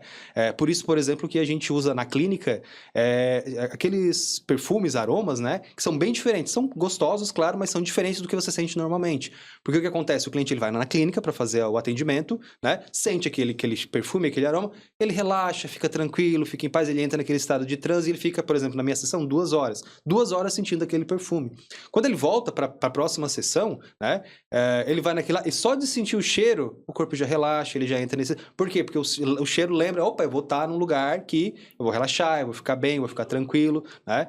Tanto é que tem cliente que chega na clínica e fala, nossa, não sei o que acontece, quando eu chego aqui, eu sinto uma paz tão grande, eu falo, eu sei o que acontece, é o cheiro que você está sentindo. Que massa, cara. Né? Porque foi estimulado ali. Então, isso é o que normalmente acontece com a maioria das pessoas. Quando você, eu não lembro da minha infância, né? É isso que acontece. Então, por exemplo, vai atrapalhar na regressão de memória? Nem um pouco, tá? A gente vai visitar suas memórias como se você lembrasse. Para a hipnose não faz diferença nenhuma, tá? Agora, outra coisa que pode acontecer, nesse caso, eu duvido muito ter acontecido com você, mas pode acontecer, já aconteceu com alguns clientes meus, são as memórias reprimidas, tá? Que aí sim entra isso que a gente comentou de um grande trauma, tá? Quando acontece um grande trauma com a gente, a mente ela vai trabalhar de 2 maneiras, né? Um trauma muito grande. Ela vai ficar te lembrando desse trauma a todo momento, que é o que a gente chama de transtorno de estresse pós-traumático, certo? Que é o que a gente vê no filme, né? A pessoa vai pra guerra, quando volta, estoura o escapamento de um carro, ele já acha que tá na guerra e tudo mais, né? Esse estresse pós-traumático. Pode acontecer isso, ou ao contrário, a mente fala, não, peraí, eu vou ficar pensando nisso o tempo inteiro, vai me fazer mal. Então, o que eu preciso fazer? Eu vou reprimir essa memória, eu vou guardar lá no meu inconsciente e vou fingir que ela não existe, eu não vou mais lembrar que ela existiu, né? Parece algo positivo, né? Porque afinal eu não vou mais lembrar disso, parece melhor do que ter um transtorno de estresse pós-traumático. Só que qual é o problema de você reprimir essas memórias? Por mais que você não lembre delas, elas continuam funcionando no seu mecanismo de crenças e tudo mais ali interno. Então é como se ela ainda existisse, você só não lembra dela, né? Então ela continua te traumatizando, te bloqueando, sabe? Te trazendo transtornos, te trazendo uma série de coisas. E essas memórias reprimidas, elas podem agir de 3 maneiras diferentes, tá? Às vezes um evento é tão traumático que você reprime somente aquela memória. Então você lembra de tudo que aconteceu durante a sua vida, exceto daquela memória em específico, tá? Pode acontecer também da mente reprimir uma região de memórias, digamos assim, aconteceu um evento traumático com você com 14 anos e você esqueceu tudo que aconteceu com 13, 14 e 15 anos, por exemplo, que a mente meio que associou que era tudo a mesma coisa, foi lá e ela foi guardando com o tempo, né? O que é menos comum de acontecer, mas também acontece, é do cliente ele ter uma memória reprimida e a partir daquela memória reprimida, para trás, a mente reprime tudo. Então eu tive, por exemplo, uma cliente que ela sofreu um abuso com 14 anos de idade e a mente reprimiu dos 14 anos para trás, né? Então ela não lembrava nada dos 14 anos para trás. E era muito problemático porque, assim, ela tinha problema com os pais dela, né? Só que, quando a gente conversava, quando ela trazia as memórias, eu conseguia perceber notoriamente que os pais dela não tinham nenhum problema. Tipo assim, não era uma relação tóxica como ela achava que tinha aquela relação tóxica, né? Ah, porque meus pais isso, meus pais aquilo, daí você ia ver, minha mãe me manda mensagem todo dia me dando bom dia, que saco, eu não quero responder e tal, tal, tal. Não é comportamento de pessoas que seriam tóxicas, como ela comentou, né? E daí fazendo todo o tratamento com essa cliente, aí a gente percebeu que o quê? Como a mente dela tinha reprimido todas as memórias dali pra trás, ela tinha juntamente reprimido todas as memórias felizes que ela tinha com a mãe e com o pai dela, né? As únicas memórias que ela tinha que eram mais intensas, que não foram reprimidas, normalmente são as memórias que são mais intensas ou são muito fortes, e normalmente essas memórias são sempre as negativas. Uma memória feliz nunca vai ser tão forte quanto uma memória triste, de intensidade de memória, né? De sentimento. Porque a nossa mente, ela usa as memórias como referência. Então, para ela é muito mais importante me proteger de um perigo no futuro, por isso que uma memória traumática ruim fica muito mais viva na nossa mente do que uma memória positiva, né? Então, essa memória, como ela tinha apagado todas as memórias da... Perdão, todas as memórias da família dela, né? E só ficaram as memórias negativas, que eram muito intensas. Então, quando ela lembrava da mãe dela, era uma vez que a mãe dela brigou com ela, era uma vez que o pai dela fez alguma coisa, ela nunca lembrava das partes boas, né? Então, isso ruiu completamente o relacionamento que ela tinha com a família dela. Então, quando a gente descobriu isso, desreprimiu, digamos assim, essa memória, né? Trabalhamos essa memória de abuso com 14 anos, a mente dela começou aos poucos liberar essas memórias. Ela vinha pra mim e falava assim, pô, essa noite eu sonhei com tal coisa, ou eu tava durante o dia aqui, comecei a lembrar de coisas... Uma memória minha com 9 anos da minha mãe me levando no parque. Então começaram a pipocar as memórias que antes estavam reprimidas e ela voltou a ter um relacionamento com a mãe dela, sabe? Ela falou, agora eu que chamei minha mãe para ter como é que estava o dia dela, porque eu realmente estava interessado em saber. E ela começou a entender que era mais dela aquela visualização, ela estava vendo os pais de uma maneira distorcida pelo que aconteceu, né? Isso não era nem culpa dos pais, era de um abuso que aconteceu com ela, né? Uma pessoa completamente aleatória da família dela, não tinha a ver com pai nem mãe, né? Isso destruiu completamente a família dela, a relação que ela tinha com os pais dela, o trabalho dela também, ela não conseguia mais, ela era advogada, não conseguia mais sair para atender cliente, ela não conseguia mais ir no tribunal, ela começou a ficar em casa cada vez, aquilo foi, sabe, bloqueando ela cada vez mais, como eu comentei, é algo gradativo, né? Se ela aconteceu com 14 anos, por que ela só ficou trancada em casa com 30 anos de idade, né? Porque com 15 ela já não ficou. Porque a mente foi evoluindo, sabe? Foi acumulando, que medo disso, que medo daquilo, agora não quero mais, quero desconforto. E foi acumulando até que o transtorno chegou no seu ápice com 30 anos de idade, sabe? Então essa é basicamente por isso que as pessoas não lembram de coisas do passado. Pode ser tanto memória reprimida, mas no seu caso, né, como eu comentei, a maioria das pessoas que não lembram de memórias da infância é só porque a mente não quer processar esse tipo não precisa processar esse tipo de memória ainda, sabe? Mas você, com um pouco de concentração, consegue resgatar essas memórias do passado, sim. Não, sim, claro. Vendo aqui, eu consigo revisitar, eu tenho até uma memória bem antiga minha. Mas enfim, cara, eu acredito que tu conseguiu dar uma pincelada na auto-hipnose e na hipnose em si, e em várias outras questões aqui que eu já anotei e eu vou dar uma estudada muito. Perfeito. Mas aqui no meu podcast eu adoro quando vem aqui... Tu já deu uma aula, tá? Mas o que acontece? Eu gosto do senso comum, que aqui eu gosto de trazer algumas dúvidas do pessoal, que normalmente é do senso comum. Uhum. Então eu andei pesquisando informações sobre o que é auto-hipnose e quais técnicas de auto-hipnose o pessoal mais procura. Então se a gente puder abordar elas... Vai ser bem interessante, pode ser? Pode. Vamos começar com da procrastinação, que a gente trouxe lá no comecinho. Qual seria uma técnica ou uma forma de auto-hipnose para diminuir a procrastinação? A procrastinação, ela é bem interessante para você trabalhar a visualização hipnótica. Tá? Como eu comentei lá, a gente comentou antes, não é uma coisa mágica. Você vai pensar uma vez e aquilo vai funcionar. Ele é um treinamento que você está fazendo com a sua mente. Você está mudando o seu comportamento através da mudança do seu pensamento, né? Que é psicologia pura. Então, a gente tem que fazer o quê? Tem que visualizar, por exemplo, as coisas que você vai fazer. Por exemplo, digamos que você vai trabalhar durante o seu dia e você procrastina, sei lá, à tarde. Você pode fazer o quê? Depois do almoço, por exemplo, você pode pegar, fazer uma auto-hipnose e se visualizar, por exemplo, não, eu vou trabalhar, eu vou fazer esse projeto, eu vou fazer isso, tal. E a mente, ela começa a se engajar com o projeto, que é isso que acaba que a procrastinação não faz, né? A procrastinação faz com que a gente se desconecte do aquele objetivo de fazer, depois eu faço, a gente não se empolga com aquilo. Se você treina a sua mente, do tipo assim, não, olha só, eu vou acordar no tal horário, eu vou fazer, você pode fazer isso, inclusive, na véspera, né? Se te atrapalha desde o começo, por exemplo. Antes de dormir, você pode imaginar, não, eu vou acordar amanhã, eu vou acordar cedo, eu vou tomar um café, eu vou fazer isso, e você começa a passar na sua mente toda aquela rotina que você fez, né? Que você vai fazer, que você quer executar, né? Então, você vai executar, vai fazer isso uma vez, e repetição é a chave do processo. Você vai fazer isso uma vez, volta pro começo de novo. Agora, de manhã eu vou acordar, eu vou fazer isso, volta pro começo de novo. De manhã eu vou acordar, sabe? Você repete como que você quer se comportar durante aquele dia, né? Isso, claro, você não precisa nem estar num transe muito profundo, tá? Só o ato, na verdade, o ato de você fechar os olhos e começar a imaginar como vai ser o seu dia amanhã, em questão de 1, 2 minutos, você já vai estar em transe, tá? Porque, basicamente, você fechou os olhos, se desligou do mundo externo, tá se focando no seu mundo interno, isso faz com que você entre no processo de transe, né?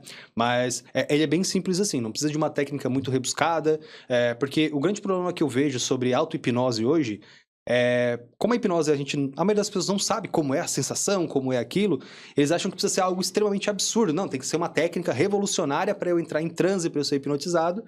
A grande verdade é que a maioria das técnicas é respiração, é concentração, sabe? Então, normalmente, a melhor técnica para se aplicar em casa é fechar os olhos e respirar fundo, sabe?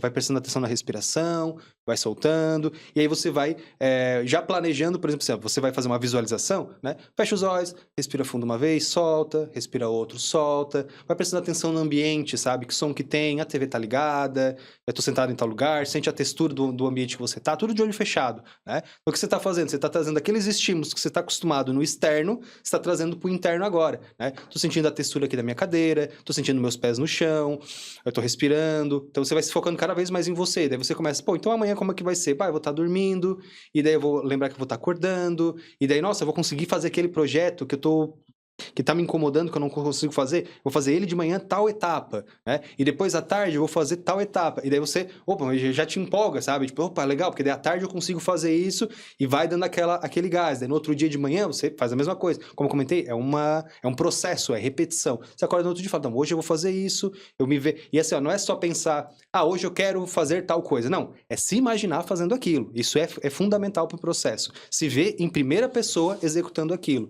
Então não adianta só pensar, amanhã eu vou fazer aquele projeto que está atrasado. Não, eu tenho que me imaginar sentando, sei lá, digamos, no computador, sentando no computador, abrindo o projeto, sabe? Como que eu vou fazer? Eu vou escrever mais ou menos isso. Você já até vai planejando o que você iria fazer naquele projeto. Eu tô escrevendo sobre isso, né? Tudo na sua mente, tudo acostumando a sua mente naquele processo, né?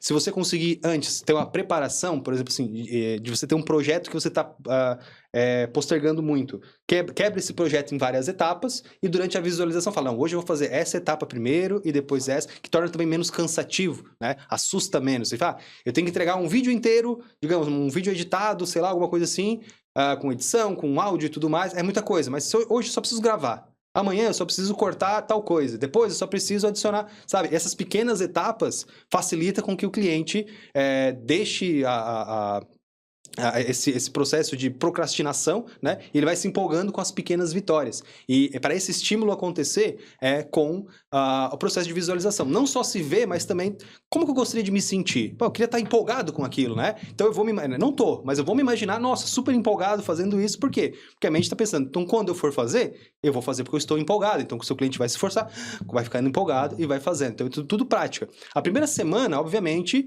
vai ser mais ou menos, mas na segunda semana vai perceber, o resultado já é muito, muito incrível. Na terceira semana, isso vai amplificando cada vez mais. Quanto mais você treina a sua mente, mais rápido é o resultado, inclusive, né? Então, na primeira semana, você ficou, sei lá, 15 minutos para fazer isso. Na terceira, quarta semana, você vai perceber que você já consegue fazer em 5 minutos toda a intensidade que você conseguiu lá no primeiro, em 5 minutos você já consegue na terceira semana, né? Então, a auto-hipnose, ela vai potencializando. Quanto mais você pratica ela, mais fácil é. Eu conheço pessoas que ela só faz assim, peraí que eu vou me hipnotizar. Ela fecha o olho, respira fundo, abre os olhos e tem pessoas... Isso é muito raro mesmo, tá? Mas tem pessoas que elas conseguem alucinar, por exemplo, com auto-hipnose. Isso é muito raro mesmo, tá? Mas eu conheci uma pessoa lá em São Paulo que ela fazia exatamente isso. A gente foi almoçar, né? Daí ela falou assim, ela comprou um copo de refrigerante, de água, e daí ela falou, peraí, Respirou fundo, soltou, dela, sabe, agora isso aqui é Coca-Cola. E dela, sabe, ela tomava o gás, soltar, sabe, normal. E era, funcionava muito bem mesmo, sabe?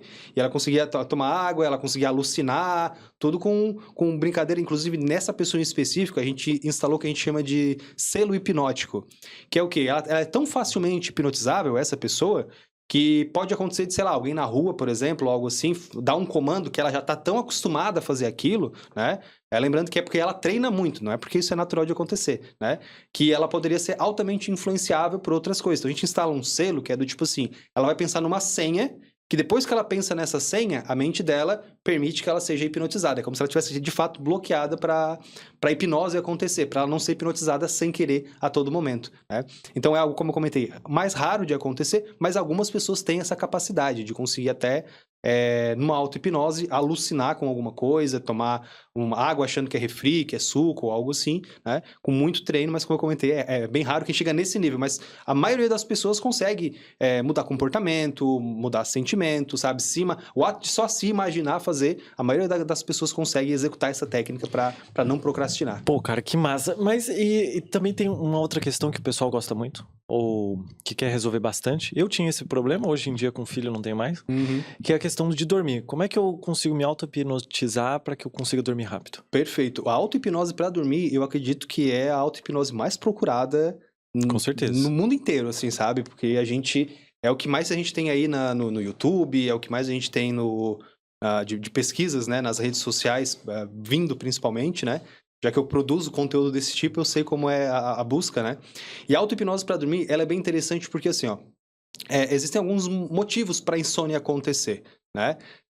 Normalmente pensamento acelerado, ansiedade, tem uma série de coisas que vão contribuir para a ansiedade acontecer. Então, primeira dica que eu dou para as pessoas que querem uma hipnose para dormir, né?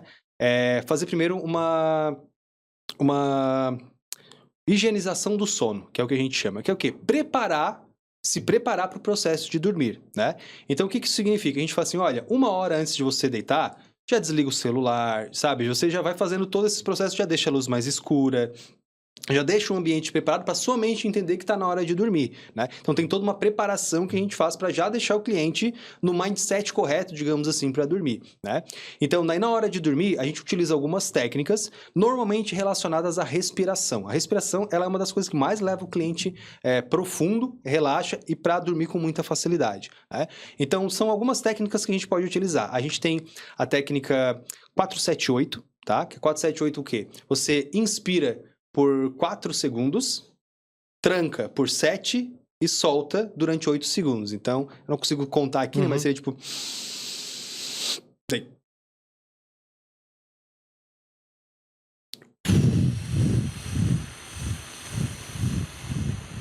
Repete.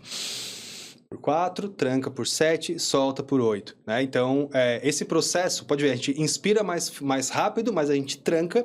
Quando a gente faz esse processo de trancar a respiração, a gente está com o nosso pulmão muito esticado, muito intencionado, né? Então, na hora que você vai soltando devagarinho, isso vai trazendo um relaxamento corporal para o cliente, né? Então, a gente traz tanto o relaxamento físico, do músculo mesmo, quando a gente faz esse processo, acaba relaxando. Se você o pessoal em casa fizer, por exemplo, 2, 3 vezes esse processo, já fica meio tonto, já percebe que, né, ficou um pouco estranho. Porque junta tanto essa parte do relaxamento corporal, quanto o oxigênio. O excesso de oxigênio no sangue causa transe hipnótico, causa alucinação, por exemplo. Tem uma técnica que é chamada de rebirth, de renascimento, no caso, né? Que utiliza exclusivamente respiração ciclada, que é você solta e inspira a todo momento. Não tem aquela pausa da respiração, né? Inspira, respira. Não, você fica solta e respira, sem parar. Isso vai aumentando a quantidade de oxigênio que você tem no sangue, né? E essa oxigenação no sangue faz a pessoa alucinar. Então, ela acaba fazendo processos terapêuticos. Não alucinar como se fosse psicotrópicos, assim, né? Alucinar realmente como essa parte mais terapêutica, né? Como se fosse um sonho, assim. Então, é bem interessante. Então, essa respiração, ela é muito boa para quem está dormindo. Se a pessoa se incomoda com respiração, é indicado também fazer um tipo de contagem. Eu, particularmente, eu não tenho muito problema para dormir, mas quando eu tenho, eu gosto de fazer uma contagem mais monótona, que é 1, 2. É basicamente isso, né? Então, eu fecho meus olhos, quando eu respiro, eu falo 1, quando eu solto, eu falo 2. Então, na mente, claro, né? Pra conseguir dormir, né? Então, respira 1, 2, 1, 2. O que eu tô fazendo? Eu tô me concentrando na minha respiração, né? Focando nos números. Daí, esse processo serve para quê? Para não deixar a minha mente vagar e começar a pensar, tenho que pagar a conta amanhã, eu tenho que fazer isso, tenho que fazer aquilo. Não, tô prestando atenção na minha respiração e nos números. Você pode contar, tipo, até 5, até 10. Eu gosto de 1, 2, 1, 2, porque também depois de tempo você se perde. Se você se perder, melhor ainda, significa que a sua mente está confusa e tá perto de dormir, né? Mas você pode fazer esse processo de contagem, de respiração e vai indo até o momento que consegue entrar no sono. É claro, não tem como eu comentei, não é mágica. Você não vai fazer essa primeira vez e pum, já vai entrar no sono. Algumas pessoas sim, né? Mas a grande maioria não, vai ouvir uma vez, vai evoluindo isso. Isso se ela quiser fazer auto-hipnose sozinha, né? Existe uma que a gente chama de auto-hipnose guiada, que é o quê? É o clássico áudio de auto-hipnose, que a pessoa fala, isso, você relaxa, tal, tal, tal. Esses áudios de auto-hipnose, eles podem ser um pouco melhores, digamos assim, porque tem alguém que está tentando te conduzir a dormir especificamente. A pessoa vai dizer, isso, relaxa os seus olhos, e agora você vai relaxar o seu corpo, e agora aquela vontade de dormir vai aparecendo, e ela está sugestionando e aquilo vai aparecendo, né? Então, quando a pessoa tenta sozinha, ela vai fazer um processo mesmo do sistema nervoso dela. Ela está relaxando o sistema nervoso, né? Através de respiração, de contagem e tudo mais, para ela conseguir se desligar e dormir. E o auto-hipnose, ela vai conduzir através da imaginação dela, digamos assim, né? Imagina que você está... Que daí a gente usa muita metáfora. Tipo, imagina que você está descendo as escadas. Imagina que você está agora sentando no lugar e aprofundando. Você está relaxando bem. Aquelas sensações que a gente quer que a pessoa sinta de uma maneira mais metafórica, né? E aquilo a gente vai fazendo e a pessoa vai relaxando, ela vai aprofundando até o momento que ela dorme e consegue relaxar. Então, são os dois tipos de hipnose para dormir que são mais populares, né? Esse que as pessoas escutam para dormir ou esse tipo de respiração e tudo mais. Quem escuta, às vezes, até confunde um pouco com... meditação. Você vai ver, muita técnica é muito parecida, né? Porque, basicamente, a meditação e a hipnose é quase a mesma coisa. A diferença é que a hipnose, ela tem a sugestão, né? Você vai fazer isso. E a meditação acaba sendo só tentar chegar num estado de relaxamento e tudo mais. Tanto é que se você vê assim, tipo, meditação guiada, é hipnose, né? Não é meditação guiada. Se meditação, ela não tende a ter alguém te guiando, alguém fazendo alguma coisa. Se tem alguém te dando condução do que você vai fazer, sabe? Faça isso, faça aquilo, fecha os olhos. Isso é hipnose, não é meditação, né? Então, a gente tem essa grande diferenciação. Então, a meditação... Todo mundo fala que faz bem, né? A hipnose também faz bem, porque mais ou menos são tudo primo, né? São tudo mesma farinha, mesmo tipo de técnica ali que a gente utiliza. Sim, que massa. Vamos lá. Aí que tá. Eu não sei se isso existe, tá? Uhum. Mas existe alguma técnica de auto-hipnose pra fazer mais dinheiro? Não. Assim, como eu comentei pra você... Dá o teu copo aqui pra eu dar mais água enquanto tu responde. Como eu comentei pra você, eu trabalho num viés um pouco mais científico, tá? Então eu não vou trazer aqui do tipo assim, o universo vai fazer isso e tal, tal, tal. Mas o que é real? Trazendo agora de um ponto de vista mais realista. O que realmente a gente pode fazer com a hipnose, né?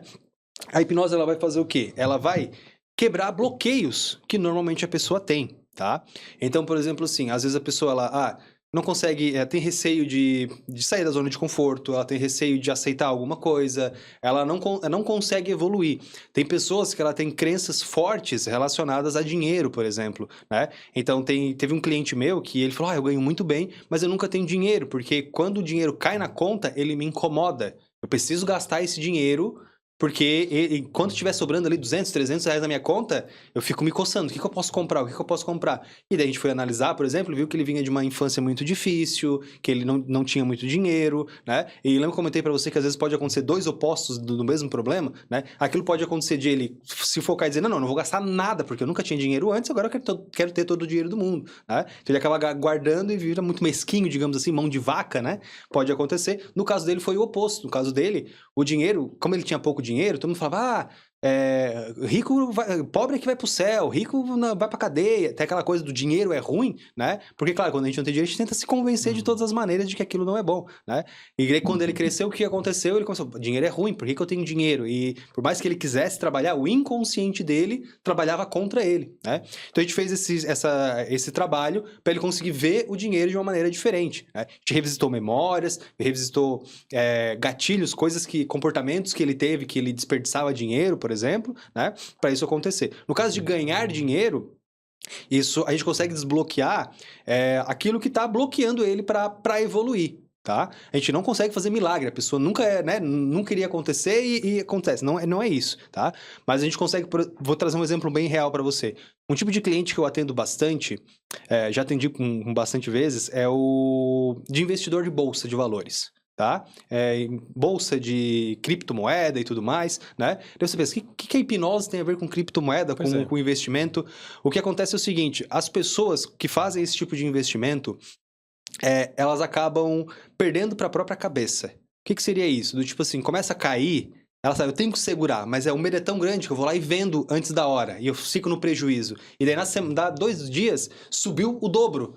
Sabe? Então era para eu ter dobrado o meu valor, eu perdi metade. Então ela não tem a inteligência emocional para lidar com aquela pressão que tem no mercado financeiro, né? Então, daí muita gente fala, eu perdi um dinheiro, agora eu não estou mais confiante, eu boto dinheiro, eu já tiro rápido e aquilo que... A confiança que ele precisava para investir numa coisa, né, que não tem muita garantia, mas que vai trazer um resultado, que é o que vai fazer ele ficar rico, ele não consegue mais, ele se bloqueia por causa dessas frustrações das outras negociações que ele teve. Então a gente consegue ir lá e trabalhar isso, para ele falar, opa, peraí, não estou mais amarrado aos meus erros do passado, eu consigo agora inovar, investir, fazer algo diferente, sem ficar me prendendo, porque é isso que acabava acontecendo, sabe? O cliente não conseguia investir em algo, eu queria investir 10 mil, mas eu falo, pô, se eu perdesse 10 mil, e daí se eu perder e tal, faz ele bloquear, perdi uma oportunidade, porque era só na semana passada, agora já aconteceu outra coisa, sabe? Então isso é muito comum de acontecer, do cliente perder dinheiro por medo, por receio, por estar se bloqueando. Então a gente não consegue mudar a maré de sorte pro cliente para vir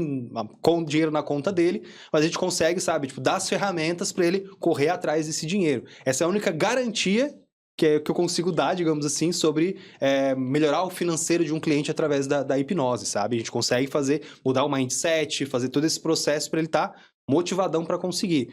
Agora, fazer o universo trazer dinheiro, algo assim. Já teve cliente que foi lá para mim perguntar isso, tá? Mas não... eu falei, não faço esse tipo de trabalho. Cara, que massa. Eu te confesso que agora, ouvindo tu falar, eu tô louco para fazer uma sessão, cara. Uhum. É sessão que se fala? Né? Isso.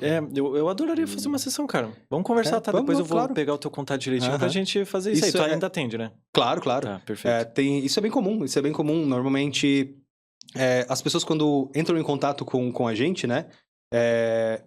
A gente acaba, às vezes, quando a pessoa fica meio em dúvida, vamos marcar uma reunião então, vou te explicar como é que funciona. Até hoje, nunca teve uma reunião que eu marquei, expliquei pra pessoa como é que funcionava, ela falou, não gostei desse processo e quero ir. Todo mundo fala, quero passar por esse processo.